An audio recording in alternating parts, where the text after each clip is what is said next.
याली तीज। याली तीज का उत्सव श्रावण मास में शुक्ल पक्ष की तृतीया को मनाया जाता है। यह उत्सव महिलाओं का उत्सव है। सावन में जब संपूर्ण प्रकृति हरी ओढ़नी से आच्छादित होती है, उस अवसर पर महिलाओं के मन मयूर नृत्य करने लगते हैं, वृक्ष की शाखाओं में झूले पर जाते हैं। पूर्वी उत्तर प्रदेश में इसे कजली तीज के रूप में मनाते हैं। सुहागन स्त्रियों के लिए यह व्रत बहुत महत्व रखता है। आस्था, उमंग, सौंदर्य और प्रेम का यह उत्सव शिव पार्वती के पुनर्मिलन के उपलक्ष्य में मनाया जाता है।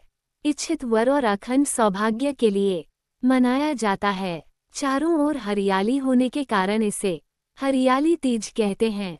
इस अवसर पर महिलाएं झूला झूलती हैं, लोकगीत गाती हैं और आनंद मनाती हैं। हरियाली तीज की मुख्य रीतें। इस दिन महिलाएं अपने हाथों, कलाइयों और पैरों आदि पर विभिन्न कलात्मक रीति से मेहंदी रचाती हैं, इसलिए हम इसे मेहंदी पर्व भी कह सकते हैं। इस दिन सुहागिन महिलाओं द्वारा मेहंदी रचाने के पश्चात अपने कुल की वृद्ध महिलाओं से आशीर्वाद लेने की भी एक परंपरा है। हरियाली तीज उत्सव में सहभागिता। इस उत्सव में कुमारी कन्याओं से लेकर विवाहित युवा और वृद्ध महिलाएं सम्मिलित होती हैं। नव विवाहित युवतियां प्रथम सावन में मायके आकर इस हरियाली तीज में सम्मिलित होने की परंपरा है। याली तीज के न सुहागन स्त्रियां हरे रंग का श्रृंगार करती हैं। इसके पीछे का कारण के साथ ही का कारण भी सम्मिलित है। मेहंदी सुहाग का प्रतीक चिन्ह माना जाता है, इसलिए महिलाएं सुहाग पर्व में मेहंदी अवश्य लगाती है। इसकी शीतल प्रकृति प्रेम और उमंग को संतुलन प्रदान करने का भी काम करती है। ऐसा माना जाता है कि सावन में काम की भावना बढ़ जाती है। मेहंदी इस भावना को नियंत्रित करता है। हरियाली तीज का नियम है कि क्रोध को मन में नहीं आने दें। मेहंदी का औषधीय गुण इसमें महिलाओं की सहायता करता है।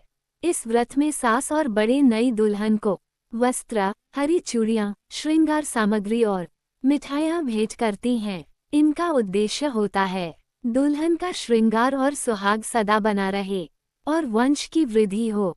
हरियाली तीज का पौराणिक महत्व। कहा जाता है कि इस दिन माता पार्वती सैकड़ों वर्षों की साधना के पश्चात भगवान शिव से मिली थीं। ये भी कहा जाता है कि माता पार्वती ने भगवान शिव को पति रूप में पाने के लिए 107 बार जन्म लिया, फिर भी माता को पति के रूप में शिव प्राप्त न हो सके।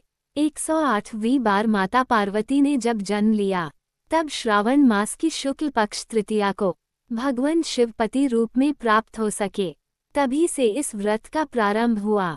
इस अवसर पर जो सुहागन महिलाएं 16 श्रृंगार करके शिव पार्वती की पूजा करती हैं, उनका सुहाग लंबी अवधि तक बना रहता है। साथ ही देवी पार्वती के कहने पर वजी ने आशीर्वाद दिया कि जो भी कुंवारी कन्या इस व्रत को रखेगी और वह पार्वती की पूजा करेगी, उनके वाह में आने वाली बाधाएं दूर होंगी, साथ ही योग्य वर की प्राप्ति होगी। सुहागनियों को इस व्रत से सौभाग्य की प्राप्ति होगी और लंबे समय तक पति के साथ का जीवन का सुख प्राप्त करेगी। एक कुंवारी और सुहागन दोनों ही इस व्रत का रखती हैं।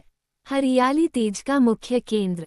हरियाली तीज का उत्सव भारत के अनेक भागों में मनाया जाता है, परंतु हरियाणा, चंडीगढ़, राजस्थान और पश्चिमी उत्तर प्रदेश के कुरु और ब्रज आंचल में विशेषकर इसका अधिक महत्व है। हरियाली तीज के विशेष पकवान।